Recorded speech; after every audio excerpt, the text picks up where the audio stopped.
How long have you been in Bedford? 40 years. Wow. So you're a native to this area then. I didn't realize that. Yep, I've been That's here 40 great. years. Maybe a little longer. How about that? He was right here all the time. We never knew. Yep. We My just last practice was in Bedford, right there off Harwood Road in 121. What's here? What is it? Say it again. My last hand surgery, I'm a hand surgeon, and my last practice was in Bedford. I'm in South Lake now. I But, see. I was right off of Harwood Road in 121 was the old practice. Oh, yeah.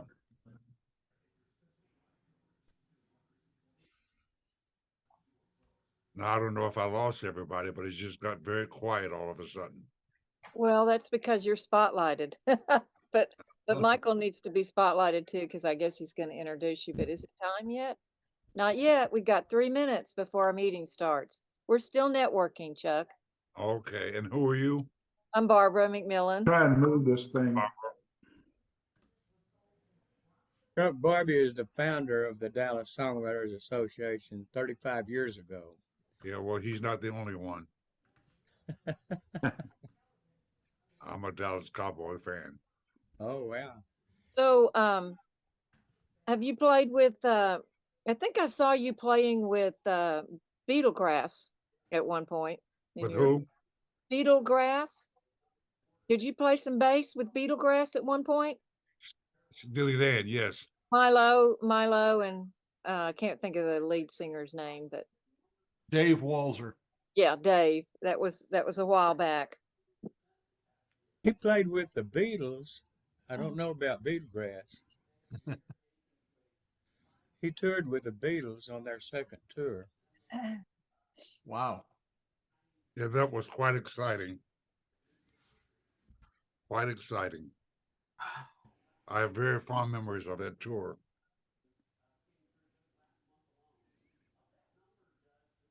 But I have fond memories of a lot of my tours. I haven't had that many, but I haven't had enough to have fond memories of them all.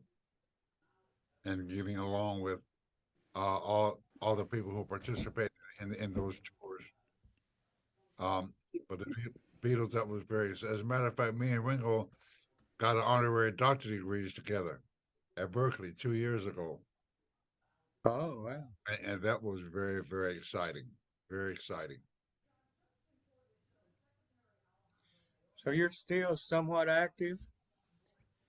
Yes. Now, I have not played publicly since the pandemic started. Yeah. I've been working on my autobiography, which is just about 90% finished. Oh, wow. We're editing now. Looking for a release date somewhere in March or April. But I have not played that much at all. If I play here in my den, but I have not played publicly since the pandemic. The pandemic sort of changed everything for me and a lot of other musicians. I played for an audience of one many times, and I thoroughly enjoyed. That's great. Listen, Bobby, I you look so familiar. Have we met before? I don't think so, but I sure hope we get to in this process. Well, we will. We definitely will. It's such a pleasure to be invited, you guys. I really appreciate it a lot. I really appreciate it. I'm looking forward to the relationship. Well, thank you very much, Chuck. We are certainly thrilled to have you. I've heard you for years, and actually wasn't even aware it was you on most of this stuff I was listening to. You're keeping your name hidden too much. Michael, why don't you introduce? Oh, well, I guess we better do a little business first, and then you can introduce him. Do we have some? Sure. Well, this is the first regular monthly member meeting that we do via Zoom these days since the pandemic started, and we're in our how many years have we been going on, Barbie? 30 something? 35. 35 years. Whoa. We've been doing this. So We have different events. In fact, this month, let's see, this month we've got, of course, this meeting. Our regular Wednesday Zoom meeting is still ongoing for our open mic participants on Wednesday nights from 7 to 9. Then we've got the fourth Thursday of the month. We'll have a live open mic at Leavenworth, Texas, in Plano, the Plano location. And coming up, we've got our award ceremony for our International Song Contest, and that's coming up January 13th. Is that right, Barbie? That's right. That's right. January 13th, our award ceremony. That's going to be held via Zoom. And we've got entries from all over the world in 8 different categories.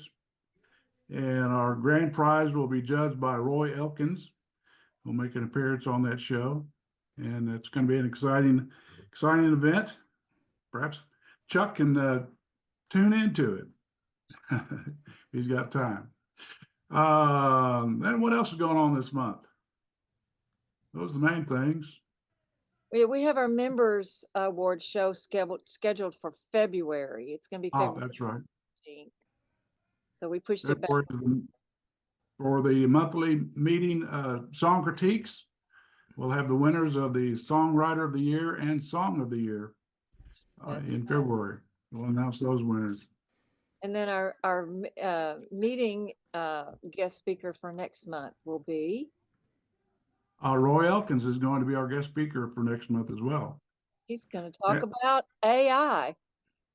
Yeah, he's going to talk about how you can get a little bit of AI into your songwriting. Not to write your song, but maybe to help you with some lyrics or phrasing or It things definitely like can that. help. AI can help. That's what we hear. So But us old folks are getting old. We're getting replaced. we need all the help we can get. But it's also very creative to use AI. A lot of people are not being that creative with it. They just use it. No machine can take the place of a human being, but it can come close. Especially AI. I used AI to help me come up. I had 3 verses of a song and I didn't have a bridge. And before I really started approaching it, I took it all and I gave it to Chat AI, whatever it's called. And I said, here's what I'm looking for, Chat GPT or something like that.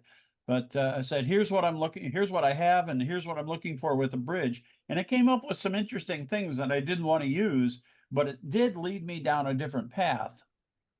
And I used a couple of the rhymes and the words that it offered. Well, So- it definitely is helpful. I don't particularly care for it because I'm an old timer. So am I. That once you sit down, you have a thought about something, a melody or a verse, rhyming verses, that it comes from the individual. You can ask a computer, and it will give you the same thing, but nothing can replace what I think. I don't think. I have not used it at all yet. I'm interested in people, and what they think and how they do what they do. So it is very interesting. We're entering an age where we don't have to do much. All we got to do is cut on the computer, or ask Siri or our wife. They know everything. No, we're entering an age where we have to do more because companies are relying on AI and our ability to be able to use and input things on the internet. So they have no customer service people are hired. So if you have any problems or anything, you can't get a real human's help, unfortunately. Well, that's the problem. We got to go back to people. Yes, I agree. I like people.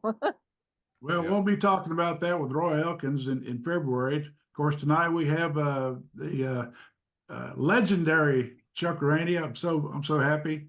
I'm a big jazzer, and you play my kind of music, uh, and everybody loves your kind of music. I mean, he's played with Steely Dan. Everybody loves Steely Dan. Aretha Franklin. Uh, Gosh, who else? Quincy Jones. Oh, the great composer Quincy Jones. I bet you've got a lot of stories. I'm hoping we might hear something about some of the episodes and excitement that you've gone through with, performing with and for those people. But we're really excited and honored to have you here tonight, Chuck. We Well, thank you so much. I'm honored and excited to be here. I try and lay off a lot of stories because my autobiography is full of them. But there's always smaller stories within the bigger story, that I do try and delve in sometimes, depending upon what it is. But I've had a very interesting career, And what's most important about my career is dealing with so many different people, so many different um, opinions, so many different social uh, things and political things. It's been very interesting to me, very interesting on what you have to do and what you don't have to do, what you should do and what you don't do. So I'm very proud of my career, and I'm very, very elated to receive the call from Bobby and from Patty. Patty said that she was going to listen into this, and hello, Patty, if you're there, Patty Driver. So I'm very Well, happy. that's great. Over the years, Chuck, have you had occasion to work with songwriters and helping people get their songs written and Well, that's how I things like got that? started. That's how I got started in New York, and doing demos with songwriters. Um, so I've had a lot of occasions of dealing with songwriters. Um, a lot of them were good, a lot of them not so good, although that's my opinion. Um, I usually get involved I try not to get involved in what people look like when they're performing, because the song is so very important. The song is what makes us sidemen, the musicians, think and feel what we do. Of course, good producers and good people. I mention good people because everybody is not that good, if you follow what I'm saying. Everybody's not that nice. Everybody's not, you have to work real, real hard to understand somebody and to get paid, because getting paid is very, very important, especially if it's an ongoing client. You want to remain there as long as you can. And especially if you know the record company is going to make the song a hit. You can always see these things once you start. Major record companies like CBS, Warner Brothers, Capitol, they all made sure that when they called A players, that the record was heard by the public. Of course, as we begin to make these records, we have to get along with the artist, the arranger, the producer, and the engineers, and that is not always easy, because everybody comes to work with their particular smile and with their particular look and their particular attitude. And it takes more than one person to make a record. It takes the band, the producer, the arranger, and the artist, and the song. But the song is always very important to me. I've been on sessions where the song was so, I'm trying to find that word, the song was so inspirational in what was said or what the melody is, that it causes me and other musicians to act a certain way, to act one way musically. So I've had a great career in being around people and getting used to people that I don't particularly care for, and also getting used to people that don't particularly care for me, no matter what the reason is. But we all have to work together, whether we like each other or not, because the producer has to deliver a finished product to the record company. So it's almost like in sports, the first person to go is the manager or the coach, rather than the players. And music is almost the same way. If the producer does not deliver to the satisfaction of the label, he loses that client or he loses that job. So they're on the clock also like we are. Um, I look at all the mistakes that a lot of people make professionally because I do like watching football. But I do know that uh, certain players, like a field goal kicker, if he misses 4 in a row, he usually is destined to go. Me, if I play a B on a B flat chord, basically they don't forget it. Neither do I. Too many times I'm making mistakes against the melody will get you fired over a period of time. So I've learned a whole lot about people, and I've learned a whole lot of when to and when not to, uh, and how to. Already, although we all know how to do things, but sometimes we want to do things that it's the wrong time, it's the wrong timing. Um, so there are a lot of things involved in my profession that have been very, very interesting. But the most interesting thing is people themselves. You mentioned Steely Dan, Quincy Jones, very unusual people, um, very different. They're not your normal person that you would meet at a street corner or on a bus. They're very, very involved with what they're doing, and everybody is not an English major. So in my line of duty, you have to sort of kind of understand what somebody is saying or trying to explain to you, even though it's not clear, because um, it's not clear what the words that they're using. But you can tell by the music and by, I guess, the adjectives and adverbs that they use when they're talking, what they really mean. But all in all, I'm very proud of my career. I've done very, very well. My family's happy. I'm happy. The baby's happy. The dog is happy. Um, and so as long as I keep waking up and peeing and nothing hurts, and I ain't mad at nobody, I'm all right. I'm curious, Chuck, have you ever, did you ever have occasion to start working with a new artist? And, you know, they were kind of unknown, but did you ever work with those kind of people and then surprised by how they may have taken off and become famous? Yeah. Who are some of those people that? One was what's her name from Texas. Dog, I'm having an overall moment here. Uh, Me too. Give a little piece of my heart. What was that good woman's name? From Santa, Janis Joplin. Yes. from Port Arthur. Janis Joplin. Joplin. Janis Joplin. Didn't really know. We didn't really care for her voice. We didn't think that she was a singer. We thought she was an Etta James impersonator, which a lot of women are. Didn't think any thought that it was going to just end up being a demo, but end up being a big hit record. From that session, I began to get into a habit of not trying to make a decision about whether a record's going to be successful or not. Because I've done a lot of recordings that I thought were great, but the public never heard them. They were put on the shelf. A lot of times I'll say, wow, that's a great record. It's going to be a hit. And no one ever heard it. A lot of times I say, I didn't really care for that. I didn't think I don't think that this is going to be successful. And it is. Give a Little Piece of My Heart is one of those records. And that we're not privy to know what goes on behind closed doors all the time. And so you never know why someone gets a hit and someone doesn't get a hit. But I do know that one of the reasons for being there is because the contractor, a union contractor, called me for the date, and I was paid. And being paid is very, very important in this business, as we all know. You got to get paid, and you got to come back again if the record is successful. Even if it's not successful, you want to come back because you want an income. Also, you want an income like I'm enjoying now, pension and Social Security, because of a lot of the records that I've done in the past.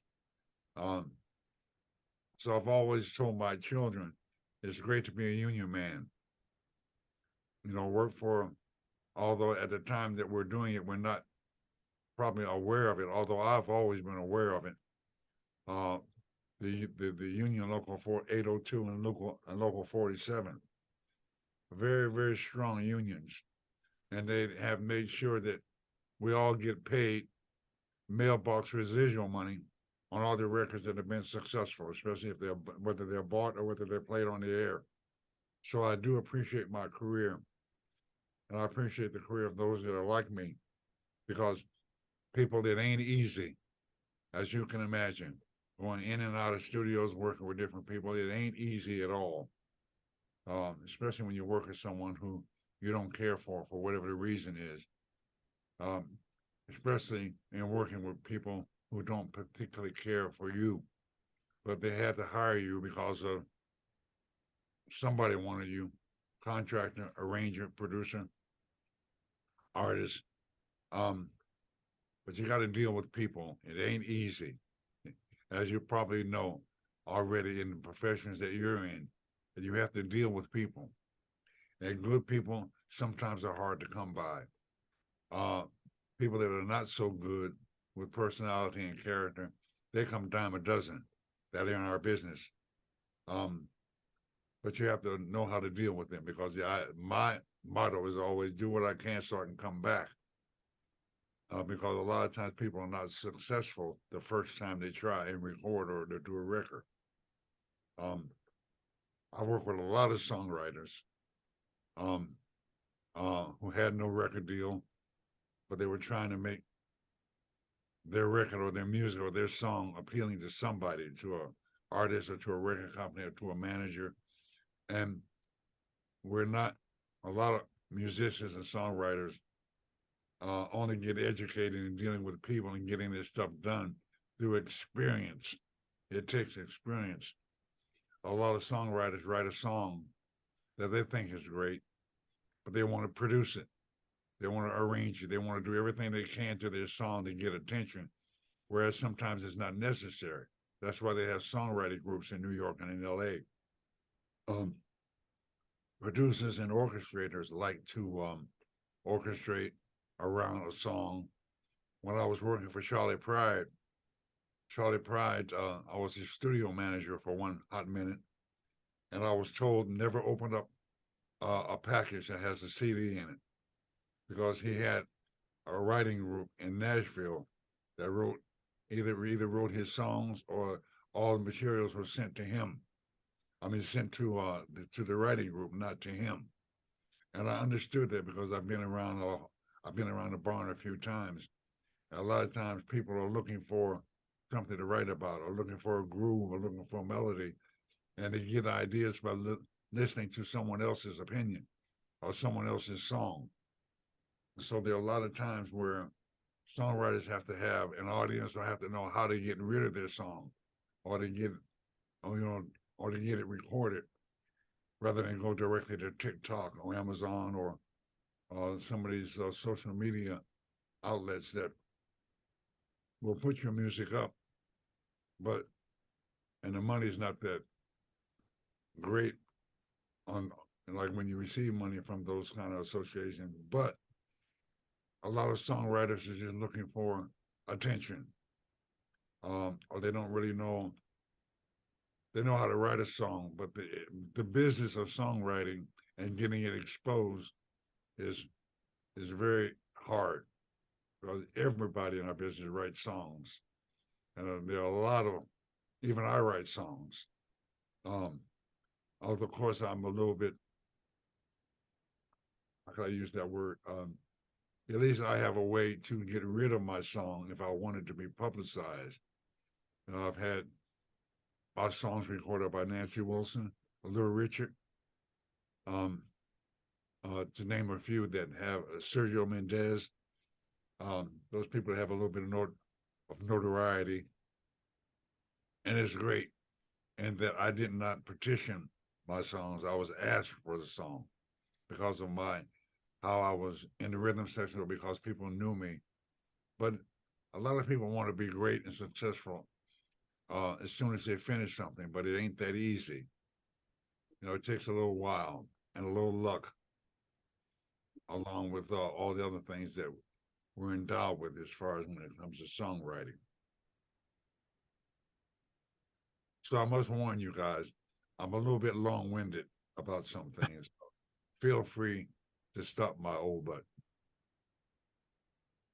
Well, I'm also kind of curious. You mentioned there's some people that you didn't care to work with.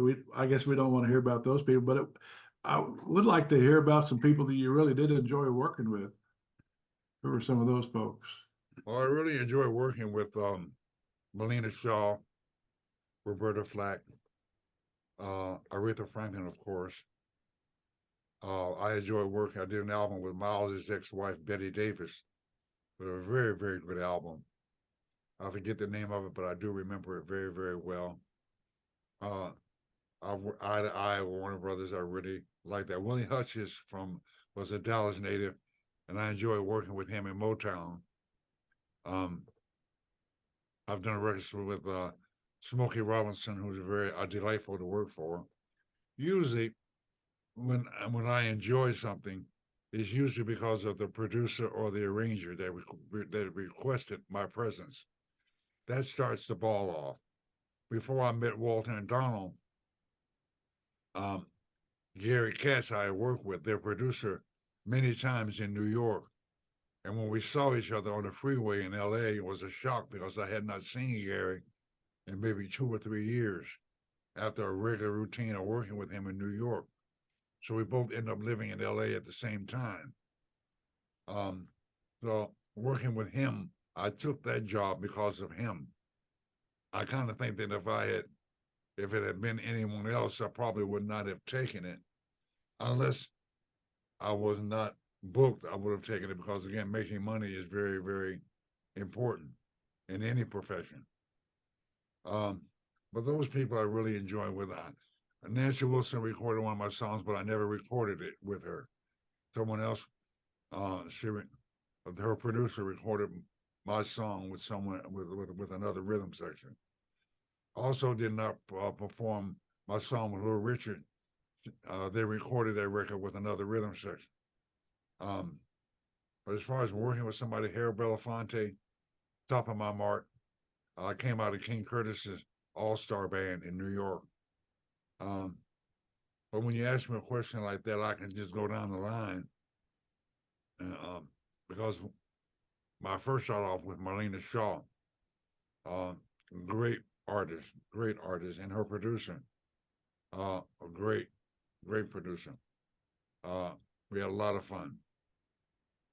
So right off the top of my head, I can't think of any more.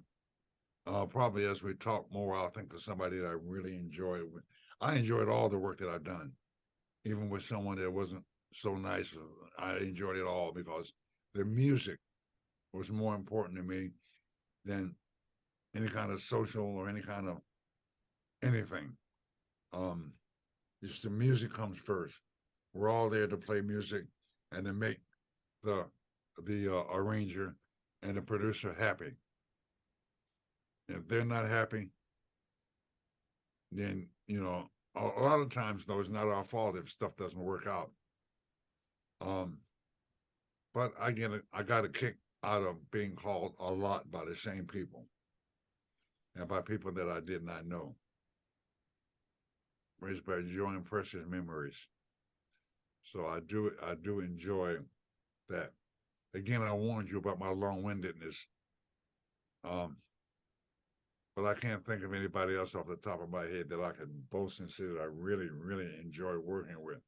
I heard you mention that you were on the Beatles' second tour, and I probably wouldn't be sitting here right now if it weren't for the Beatles' influence. So with that being said, would you like to talk about that? Well, sure. We didn't, the band, we had no idea who the Beatles were back in the day. We thought it was a bug. We thought it was something. Of course, in New York, a lot of signs on the billboards, the Beatles are coming.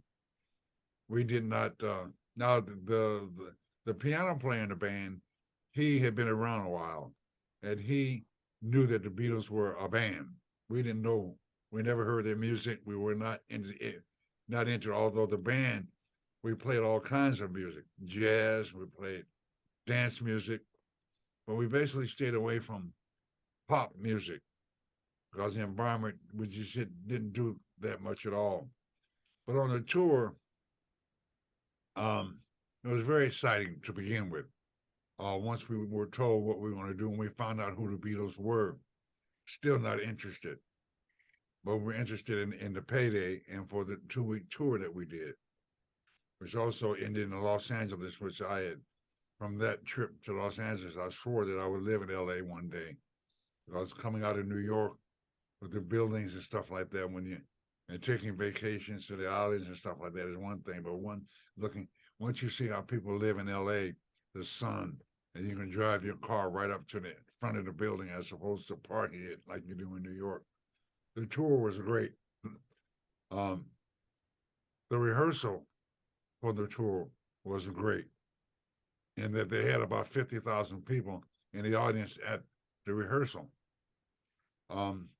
which 50,000 people was a lot of people for us all to be around at that particular time. But once the show started, it was just totally amazing. The security, the people, there was over 100,000 people in Shea Stadium, which is a lot of people. I think up to that point, the largest audience that I have played in front of was with Jackie Wilson, where he usually brought in about 2,000 or 3,000 people in the audiences that he played for. But 100,000 was out of this world. Now, coming in that band, the band leader was a father. King Curtis, he taught us everything that we knew about certain kind of things. And when you get on a stage like that, you can't be bothered or be annoyed or be concerned with the audience and people screaming and carrying on. You have to play the music.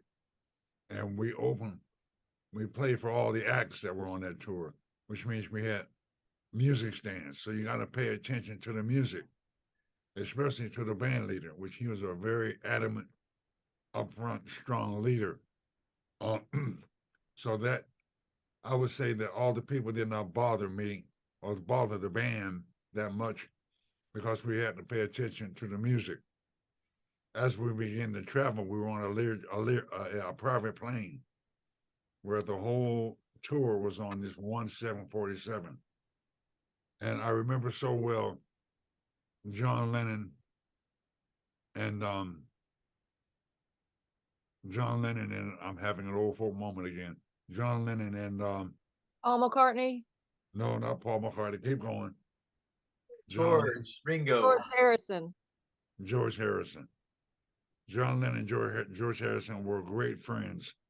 They spent most of the time of our flying trip with the band. Very, very nice people. We talked a lot. We played cards, but we never saw John. We never saw Ringo or Paul. They never shared any of their time with the band. They always stayed in their private area of the plane. That whole tour was very exciting. We landed somewhere in, I think it was Wyoming, and the plane had to stop short after it landed because the audience charged the plane while it was still moving. So they had to stop the plane far away from where we actually got off because the whole place was full of people. Very interesting. We found out who the Beatles were, I think, close to the last performance, and that we could not get to our dressing room because of the crowd. As security put us in a certain place where we could watch the Beatles, which is the first time that we could watch them. And we all found out that they were impeccable with their harmony. They sounded great for 4 pieces. We had 9. For 4 people, they sounded great and they had impeccable harmony and was somewhat of a delight to watch them perform. Last but not least, out of that, we spent another week in LA after the tour was over, playing Filthy McNasty's up on the Hollywood Strip and visiting with friends that we knew before when we went back to New York. So that trip was altogether was very, very, very, very exciting. And of course, our salary was upped from the band because of the tour. Some people thought it could have been more, but at the time we didn't care because we were making more than we were making a week, and we were out in New York, traveling the country. So that's about all off the top of my head that I can remember about Thank the you. Beatles tour. Being surprised that they were as good as they were. Also, too, one thing that I recall or get from that tour is a lot of songs that the Beatles did on that tour, they did record. And a lot of people to this day think that the Beatles were the first one to record a lot of the songs that they performed, but they were copies of Americans of stateside acts. Um, um, the Ozzy Brothers, they did a couple of Ozzy Brothers, "Shake It Up, Baby." A lot of people think that that's an original Beatles tune, but it's not. The Ozzy Brothers had a big hit on that at the time, but other than that, not taking anything away from their performance, they were a very polished group, a four-man group of performers, and I did enjoy them. I did enjoy them. We also, Jimi Hendrix was in that band at one time. We met after that tour, and Jimmy played in the band for about 6 months, which was also a delight. I'm trying to put the Beatle tour and Jimmy Hendrix. Oh, we worked with on the after the Beatle tour, we were booked to do a gig in Manhattan on the Soupy Sales show. I don't know how many of y'all are old enough to remember Soupy Sales Oh, show. yeah. Blah, blah, yes. But but we we were on that show. Yeah, Little Richard was the featured act, and he had just come off his sabbatical. He just returned from preaching, and he had 2 guitar players, 2 bass players, and 2 drummers. I guess to be different, and they weren't very good together. But out of that not being good, Jimi Hendrix was one of the guitar players, and he made that show happen for Little Richard. And the week after we finished that week at with the Soupy Sales show, we went to rehearsal, and Jimmy James was there. Jimmy was there as a guitar player. Cornell had left, and that began another. As a matter of fact, that's wrong. Cornell was still there. Curtis always featured a singer or another. Mainly, Jimmy was the first person who played an instrument that he featured on our show, on our personal band show. But it was 6 months, and Jimmy was a delight to be around. A delight, a delight. Believe me, people, it was a delight to be around this kind of a spirit and this kind of musician. Am I wearing y'all out? No, did you ever do any sessions with the Wrecking Crew? No. Well, no, I would say yes, because they were not known as the Wrecking Crew at the time. Right. Well, they threw your name around a little bit. So like I did play with those particular guys in and out time and time again. But I kind of think for that band, they basically used, if not Carol Kay, Yeah. there were a few other bass players that they used regularly. Usually on union sessions, they want as many name brand people as they can possibly have. So I did work with Tommy, and I did work with those guys every now and then, but not a lot. I was sort of involved in a couple of other sections that played a whole lot in LA, but not the Wrecking Crew. I'm No, glad. I was wondering. Go ahead. I'm glad that you mentioned Jimi Hendrix because I didn't want to hog the conversation, but I did want to ask about your, you and him. So thank you for. I'm not a bit surprised. I'll bet he was delightful to be around. You ever hang out with Charlie Yeah. Parker? He was very special. As a matter of fact, I've been around long enough to know the truth about a lot of things. And the movie they did on Jimi Hendrix was totally wrong. He was not that kind of a guy. He wasn't a braggart. As a matter of fact, the time that he was with us, we were not allowed to do any kind of drugs if we wanted to. And he did not do any drugs, but he was delighted to be around. A very nice man. But the movie depicted him as being just the opposite. They also did the same thing with James Brown. James Brown was different than the way the movie projected him. Although he was not, a lot of the movie was straight. Let me leave James alone. Those Hollywood movies, when they go to do these, like the Aretha movies, all of them are wrong. They're just wrong. They should choose people to help them to do these movies that were involved at the time. Ray Charles, the movie they did on Ray Charles, wrong. He was not the way they depicted him.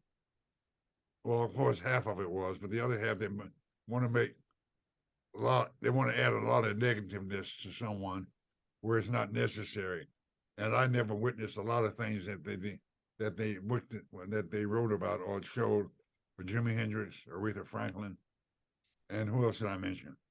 Jimi Hendrix, James Brown. Mentioned James Brown. What was James Brown like? Because he on a stage, he was such a huge personality. He was a pain in the butt, and I wish I could use. I wish I could use the other word that I want to use, but you know what word I want to use. He was a pain in the butt. He's a braggart. He was very mean to his musicians, and he tried it with us when we did Slaughter 1 and 2. It had to be put in his place, and it didn't work because he was in Hollywood, not Macon, Georgia. He was a pain in the butt. Wow. I'll tell you another person that was a pain in the butt, which I don't mind saying. That was what's her name? Doggone it. Female? No, he came to Dallas every summer for a while doing at the racetrack. Chuck Berry. Oh, What an icon to be, such a pain in the butt. I mean, somebody that you just have to just, I did 3 gigs with him over a period of my career, and all 3 of them were a pain in the butt. Such a butthole. I mean, such a person that you don't want to be around at all. We've all heard the word asshole, Chuck. Go ahead and call him an asshole. You know, but it is what it is. You know, you work with these people that are asses, and they got Percy Sledge, one of the worst of them all.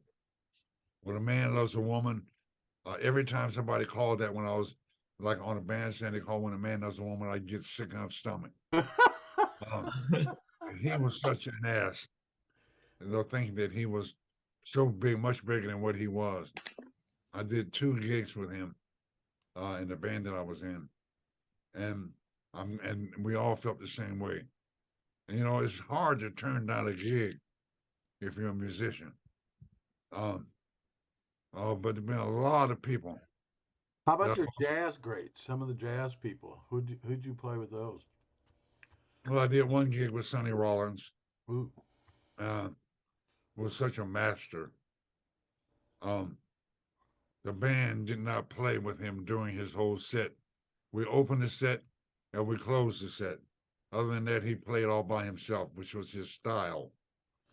With Quincy's big band stuff, I enjoyed doing that because everybody in the band was always well known. David Newman, I did a couple of albums with David Newman. What? Oh, I believe is a original Dallas native. Charlie Parker? Oh no, I never got a chance to work with Charlie Parker. Ornette Not Coleman? that old. I never worked with. Now I did do an album with Cannonball Adderley, called 74 Miles Away. I enjoyed that. Who else did I work with? From the jazz side. Did you ever meet Charlie Hayden, bass player? Charlie Hayden.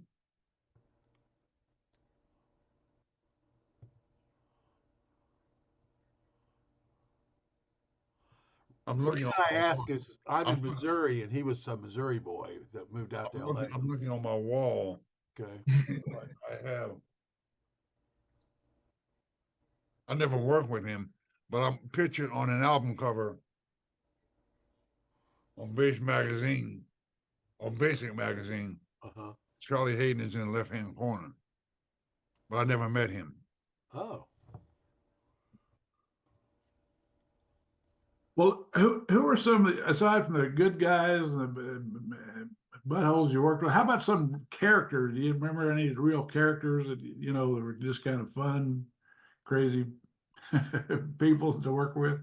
Well, Les McCann just passed away yesterday, Oh. and I was in a band with him for 2 or 3 years Wow. with Cornell Dupree, and he was a card. I have so many fond memories of those things that he could get away with and do publicly wise, you know, like in public. Les is quite a guy. I'm going to miss him. Did you do Uh, any work in Memphis? No, Like at Stax or any of that? no, no. Atlantic Records had their record. I forget the name of their company they had in Memphis, but usually I know that one time I went down to Muscle Shoals to do an album for Atlantic. I ended up staying for one day out of a 2 week period, because I was a New Yorker and I was not getting along at all in the country. But Memphis, no, I've never recorded in Memphis. When I Chuck, think of I the great, understand you came from a family that were all involved in various degrees in music, and that was your first inspiration for your direction in music. Okay, would you say that again? I didn't hear the first thing you said. Well, I understand that you were born into a family that are involved in varying degrees with music, Yes, and that influenced your career. my father played the piano, but he was a steel worker, and he was an Art Tatum jazz fan, and he played piano that stride style, you know, that's that way. Uh, but he never played professionally, but he was a good piano player, I thought. My mother played the piano. She didn't improvise. She read the piano music, and she was a flute player. She played the flute. And my sister was an operatic type kind of singer that my mother did all her recitals on piano with my sister. My father's family, everybody seemed to play something, yeah, especially piano. And on my mother's side, I think I had a couple of cousins that played instruments, but not professional. I'm the only professional in both sides of the family. Um, did I answer your question? No, you No. asked me to repeat the first part of my question. Ask me again. Well, I asked you, or I said I was, your family was involved in music to varying degrees, and that Mhm. was your early inspiration to Oh yeah, become. church. Pentecostal church was my first. It was my first experience with music when I was a baby. I never forgot it. How untrained people can sing together and sing so beautifully, especially slow songs. So, like my family, especially the church, when I was real little and up until I was maybe 16, had a lot to do with my feel for music. Well, I understand you started off playing the horned instruments. Your Yeah, horn player.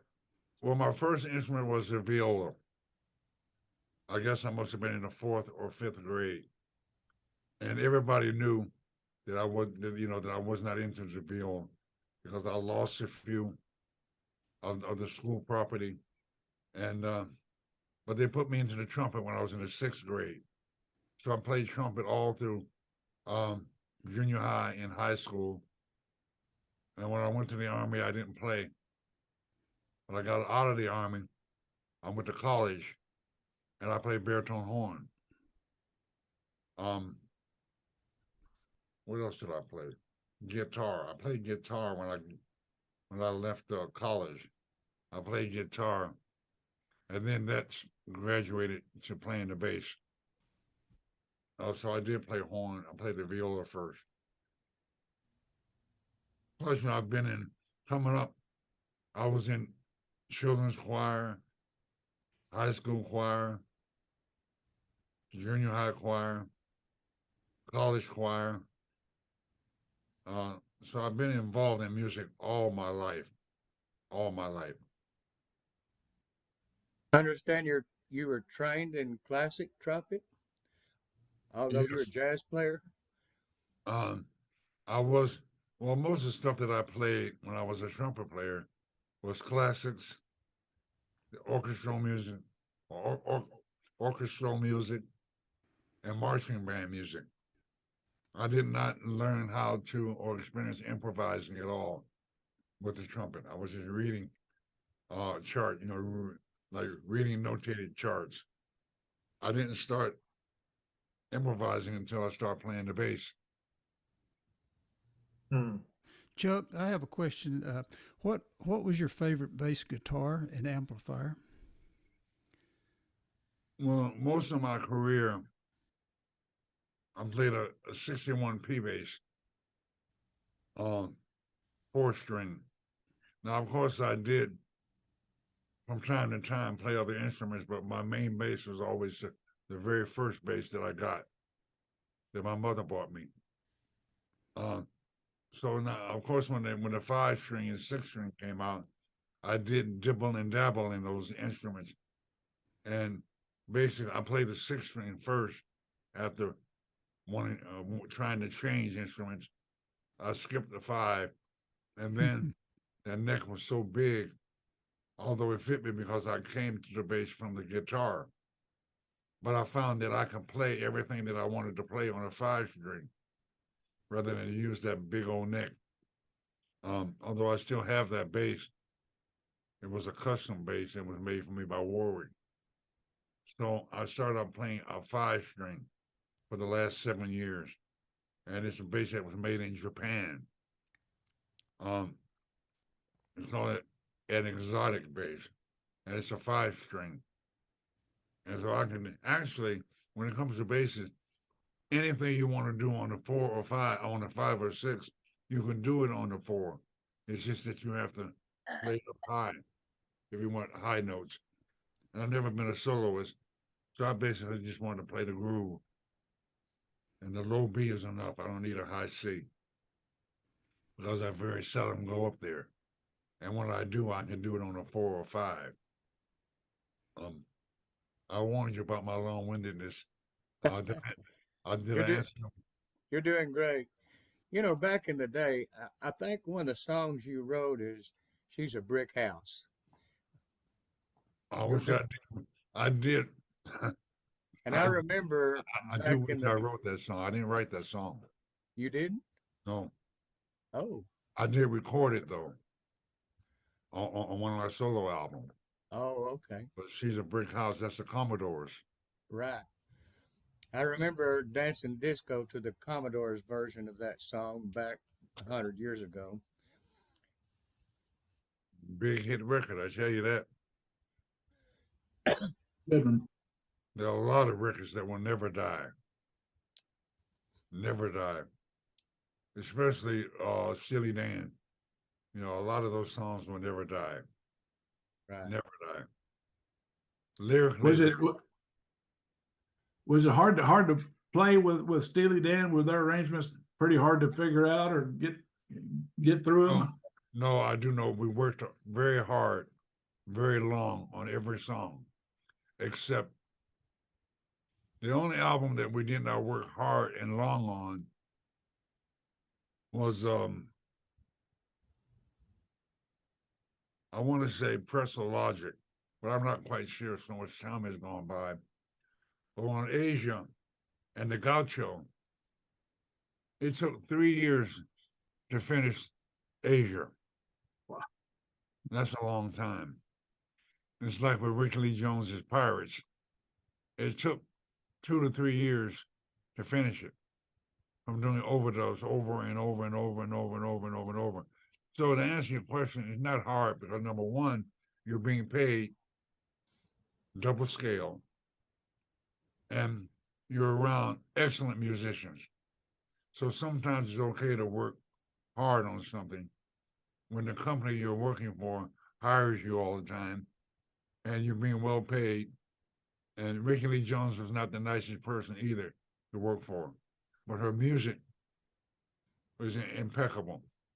She reminded me a lot of Laura Nyro, who was a very close friend.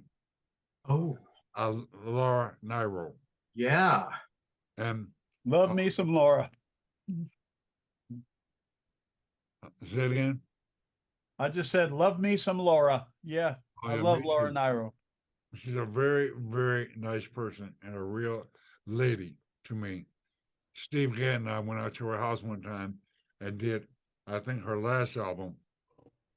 I don't know who it was for, but we went out to Stanford every day for a week to record it in her living room. Very, very nice lady. I remember her very, very well. So when it came to Ricky Lee Jones, the music was not the same, but close to the same, except that Ricky was not a nice lady at all. She was very rude, um, presumptuous, rude, and not nice to get along with at all. Hey, Chuck, But the reason you keep going back is because you're being paid well, and you know that it's going to be a hit record. there's a wonderful documentary that I saw about the making of Asia, which to me is widely considered to be a masterpiece. And you're in there prominently about I think you were working with Walter Becker, and you kind of wanted to do a thumping bass, and he kind of maybe it was Peg, and you kind of snuck in that thumping bass part in there. I thought that was hilarious. Well, it was hilarious when I now think about it because a lot of people don't understand certain things. At that particular time, I had been around Walter and Donald and Gary many, many, many times. I was sort of like part of the crew in a way. Did most of the demos. Actually, I didn't do any demos. I did all the demos we did in the studio before we started overdubbing. But Donald did not like slapping the bass, which was becoming very popular at that time because of Louis Johnson. And I understood that. They didn't even know who we were when we started working with them. They had no idea who Chuck Rainey or Bernard Purdy or Jeff Picaro or any of the people that Jerry hired to do their music. But I'm almost forgetting what I'm answering. What was your question? I'm sorry. About the slapping bass part that you ended up putting down. So I think on Peg maybe. Their style was Peg. Their style was the 4 rhythm section players would sit down, listen to the demo if there was one, and then we would all sit down and listen to it. But they would start off with the drums. We would all play, but they're only listening to a drum track. Because we did a lot of overdubs and all that stuff. Everybody worked off a drum track. But while they're listening to the drum track, Jeff and I did a lot of sessions together where I did slap the bass, and he liked that. He used to walk around every time he see me with a air bass in his hands, going Rainey, slapping. So on this particular thing, it took about an hour to play this song, and you're used to it because they wanted us to get used to the song, to the music, but they're only listening to the drums. So Jeff said, Rainey, when we get, when we get to the bridge is a little different. Every song has formats. Section A and B are usually the same. Then it's a chorus or an interlude, and then a letter C. And usually in most songs, the bridge or the chorus is a little different, or it feels a little different. It feels the same, but you add a little something musically to it. And so every time we get to I had a chance to talk, I had this air bass, Rainey, and of course slap. So like I knew they weren't listening to me. So at least I thought. And so I began to every time we got to the bridge, I would slap the bass. Now when one musician does something, it influences the other musicians also to do something different or to join in whatever's different. That's one reason why everybody is playing while they're only listening to a drum track. So once they got a drum track finished and he went to the control room to order food or call the service or just sit there, it's me, I'm next, the bass is next. So when I started playing, when we got to the bridge, I didn't slap it because I knew that Donald did not like it and did not want it. and so Jerry said, it sounds different. It doesn't sound the way it sounded when we were listening to Jeff. And Jeff said that's because he's slapping it. Which kind of shows you that they were not really up on certain things like slapping the bass. Anyway, so Donald said, well, let's hear it the way you were playing it. And so when we played it back and I played again, I slapped it. And he said, well, let's go with that because it did sound different. Now, if it had been any other bass player sitting there, they would have slapped the bass to begin with. Because they know that Donald did not like it. He soon came around on his album on the Night Fly. He hired Marcus McMillen to be one of the bass players, and Marcus did slap on one of the songs that he played. But that's an interesting story, in that sometimes people are not aware of certain things that are going on in the instrument. Now, I agreed with Donald about one thing. Billy Preston had about 7 hits in a row at that time with Louis Johnson slapping the bass. But as a bass player, I didn't like the sound of his bass. It was too tinty. It didn't sound like a bass. It sounded like a guitar, maybe, with bass notes on it. I didn't care. And don't get me wrong, Louis Johnson was a friend. He's a very good bass player, and I had no problem with him, except that I didn't like the sound of his bass. So I can see if Walter and Donald are listening to other people's records, they were listening to the same thing. And that the bass didn't sound right to me. It just sounded too tinty. But when I slap the bass, I'm coming from an upright point of hearing view. The upright and the organ bass were predominant in what I was hearing when I started playing the bass. So when I slapped the bass, I wanted to sound like Bill Hinton or George Vivier when they slapped it, or Slam Stewart when they slapped the bass. I didn't use a lot of high end. So anyway, I'm glad that went down the way it went down because it's an iconic part. I like the way it is. I like the way it sounds. I like the way it feels. And so did Jeff, even though he was not aired on the final cut or the final mix. But that's a quick story on Peg. Fascinating. Well, Hey, Chuck, Chuck, I understand that a lot of educators are using your videos and books to teach music. You say that a lot of educators do what? A lot of educators are using your videos and textbooks to teach how to play bass. I'm kind of glad to hear that, and that a lot of people who want to get into playing the instrument, period, they start off wrong by not understanding certain things. Number one, they don't understand that the bass has a role to play. If the chord is G minor, the bass is expected to play G, and expected to play B flat, not a B. So a lot of players start off looking at theory wrong, where the theory is right on the neck of the bass. If you want a major scale, you don't play this note. If you want a minor scale, you don't play this note. And, well, it took a long time to do that book, or those books. It took a long time. It took at least 10 years to finish that book, those set of books. So I'm glad that educators are using it because there are a lot of books on how to play the bass, but they don't come from me, or they don't come from Jaco Pastorius, or come from someone who is constantly working, constantly playing the instrument. I'm glad that a lot of educators are using it. Well, Chuck, I want to ask you, do you have any words of wisdom for songwriters and in their endeavors on, writing songs or getting started on writing songs or trying to finish writing songs? What do you think? Well, I would say to songwriters to be aware of why they're writing the song.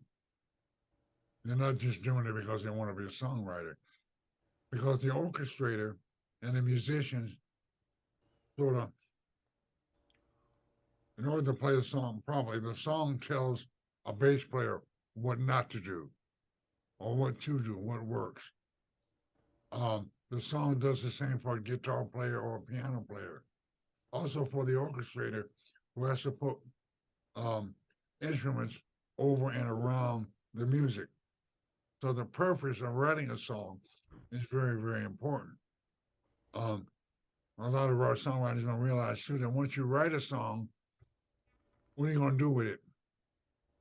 Are you going to put it on your social media network? If you do that, all you're doing is giving people like me ideas. When I say people like me ideas, I mean people who listen to other people's music. We're all writing, and other people's idea gives us fuel to write what we're trying to write. Be very, very careful on who you show your music to. And also too, to understand that musicians listen to melody. Now, I have a lot of sessions that I've done where there were just a melody, it was just an instrumental that has spirit in it. Now, I'm coming from a place where a lot of people don't come from, and I hope I'm not being too, whatever the word is, but I'm very spiritual about what I hear, whether I'm making money or not. The bass, I play so much music, whether it be bass, guitar, or horn, where if you don't have an idea on what's going to fit here, I do. Because I've been involved so many times, I do have an idea. I don't have to agree with you, but at least I know where to go. Like we're working with Walter. When he would ask me to try something, I had no problem because I had either heard it before from another instrument, or it was just easy because I do know my instrument very well. Songwriters, going back to Steely Dan, for me, when I hear a phrase like, she prays like a Roman with her eyes on fire, I would like to meet that woman. I mean, just the thought, she prays like a woman with her eyes on fire. And then along with the music, makes me interested. Now, I don't basically listen to lyrics that much, but subconsciously it is going in my head. When I hear Shirley Caesar or Aretha Franklin or Marlena Shaw sing something, they're singing the same thing maybe that other people sing, but they're doing it different. It's the way they sound. It's the way they sing that inspires me to play an F or a G. I'm using the wrong notes, but rather to play this groove or to play that groove. I remember Aretha coming to me one time before a concert, and she held my hand, and she said, Chuck, I would like for you not to pay that much attention to me singing, because I need bass. And before that, we just heard the drummer was so intently listening to the way she was singing what she was singing that he lost it. He started crying. He couldn't play. The background singers had to come and fan him. So for the rest of that song, she didn't have a drummer. And I asked her, I said, do you feel me doing that? She said, no, but I feel you listening to me. And I said, well, that's good. I want you to listen to me. But she wanted me to make sure that I didn't lose it like the drummer did.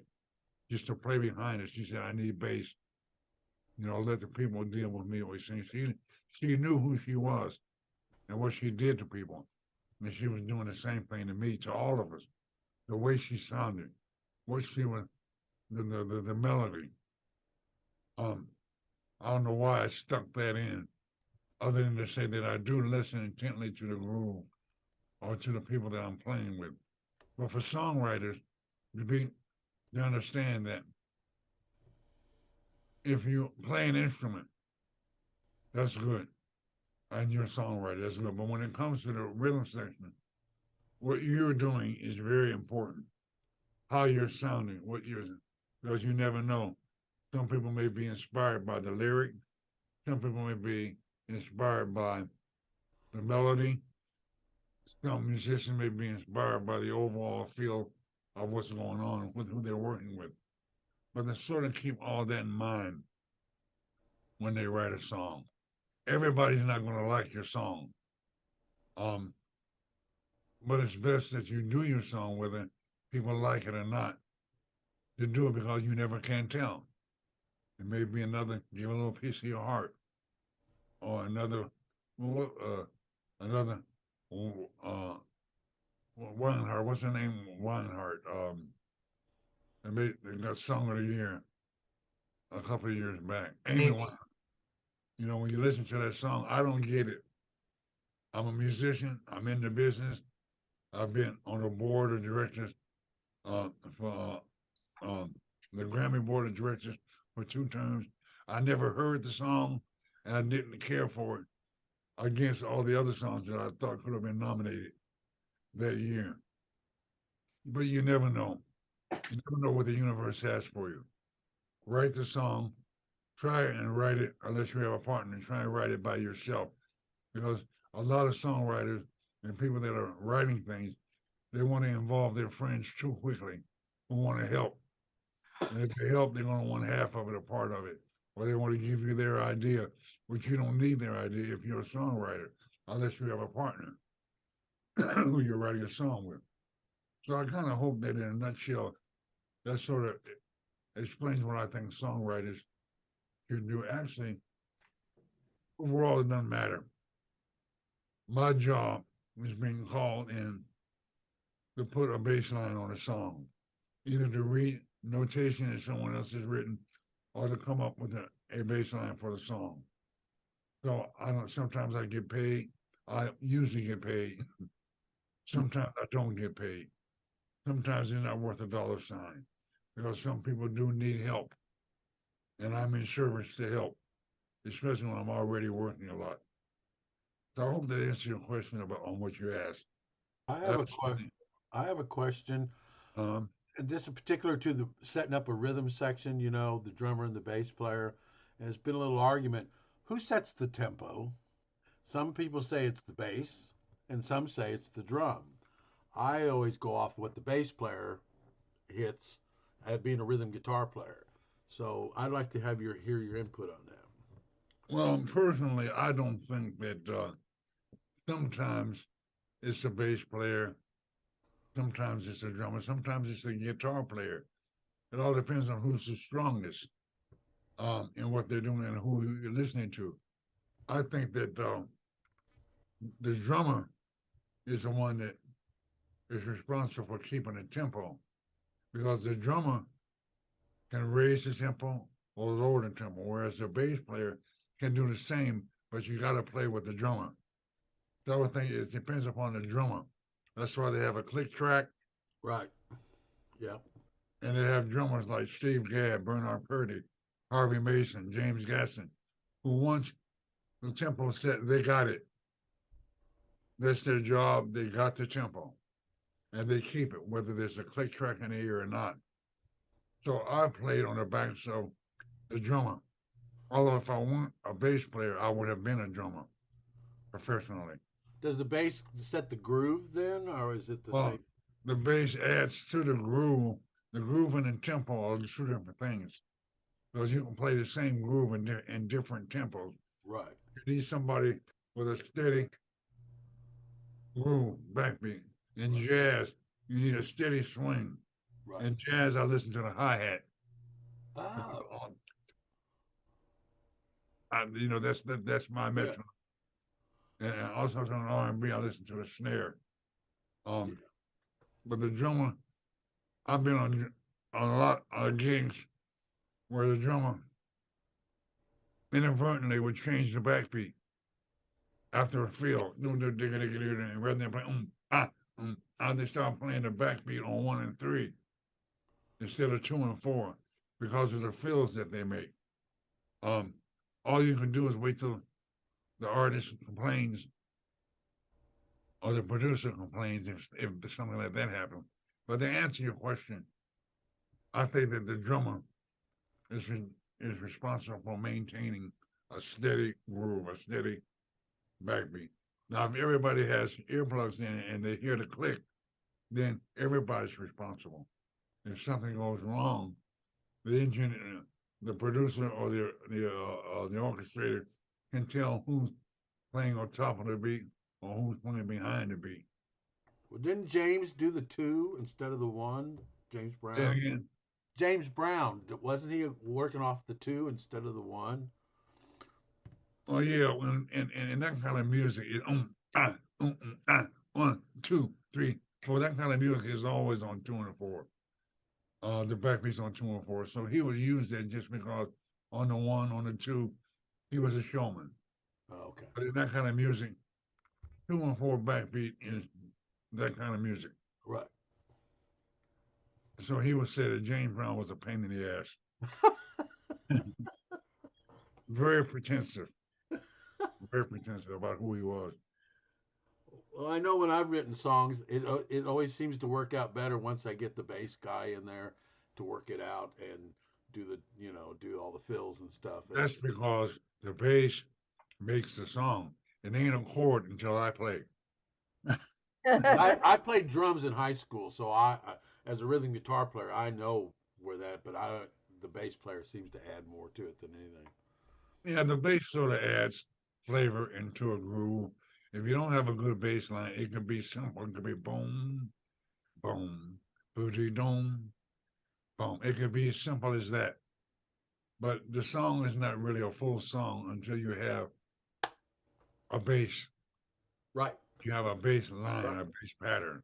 Oh, yeah. I always said the bass player is the most important player because he has to know the song, because if he gets off, then everybody else gets off. That's true. And if everybody else gets off, it ain't a song. Yeah.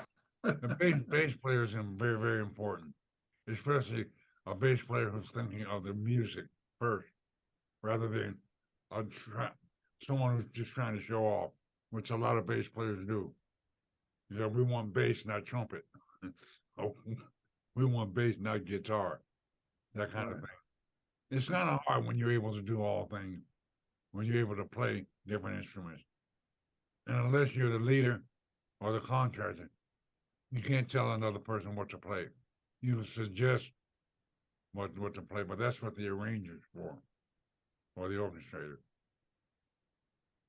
Well, Chuck, we really appreciate you being here tonight. You've been terrific. We've got to move on to our next part, our last part of our program, but we thank you so much for being here. This has been a real treat for us. I really love it, and love you for agreeing to be a part of our meeting tonight. We thank you so much. I want to read your book. I want to read your book. I want to read your book. I will definitely send it to you. Thank you. I'll see everybody gets a copy of it. What's the name of it? I'm very proud of it. I've told a lot of stories in depth. What's the name of it again? I've had a lot of trials and tribulations during my career, which anybody can imagine. But I've also had a lot of love during my career. A lot of love. And I've had a lot of people be so very, very nice to me. So all the rudeness and all the trials and tribulations have gone out the window. People don't realize that life changes once you have a wife, a dog, and children. You got to pay bills. You got to pay the mortgage. Those things can be trial and they can be tribulated. So along with the love to play and a lot of love from people like my family and a lot of people that I don't know, I'm very, very respectful to music and to everybody that's given me even the trials and tribulations. I don't mind. Like I said earlier, as long as I keep waking up and peeing and nothing hurts. We're all reaching that age. Yeah. Chuck, the next part of our program is going to be our song critiques. We probably have several songs that have been submitted by members to be critiqued. And then there will be a part of our member song of the year contest and so forth. I don't know if you want to stick around for that and listen to those songs and maybe throw in your 2 cents worth, or you got to go, whatever you want to do. Okay. Is there another time that I can hear the song on the program? Well, Is for there- this, it's on YouTube. Every meeting we record the songs, and you can listen to our songs at any time just by pulling up Dallas Songwriter YouTube and hear the songs that our members have been submitting for critique. Well, tonight, let me do that. Okay. We have a little health issues here at the house. Sure. I got to tend to the old lady. I got you. And when I Thank mean you, old Chuck. lady, I'm not calling her old in case she's listening, although she is. My daughter, my daughter keeps saying, "Mom, she keeps saying I'm old. I'm getting old." And my daughter would say, "Mom, you're not getting old. You're old." And she doesn't like that. Me, I don't care. I'm gonna be around forever. Well, we hope so, and we sure thank you for being here tonight, and good luck for the future in your book, and we hope to get a copy sometime. I thank you Let's all. give him so a real hand here, guys. Come on. Thank you. Yeah. Thanks, Chuck. Thanks, Great Chuck. program tonight. I thank you all so very, very much. Press on with a smile.